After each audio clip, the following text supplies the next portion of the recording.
வீட்டில் கந்திஷ்டி இருந்தாலோ இல்லாட்டி நெகட்டிவ் எனர்ஜி அதிகமாக இருந்தாலோ நமக்கு வந்து எந்த வேலை மேலேயும் போக தோணாது. போனாலுமே அந்த வேலையை செய்ய இன்ட்ரெஸ்டே இருக்காது. ரொம்ப பாடி பெயினாக இருக்கும், இல்லாட்டி அப்படியே சோர்ந்து போகிற மாதிரி இருக்கும். அந்த மாதிரி நேரத்தில் இந்த சின்ன டிப்பை ஃபாலோ பண்ணுங்கள்.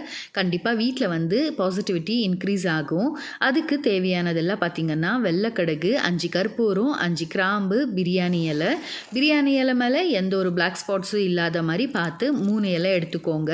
இப்படி எடுத்துட்டு அதுக்கப்புறமா ஒரு சாம்பிராணி கிண்ணத்தில் போட்டு இந்த மாதிரி ஏற்றிக்கோங்க.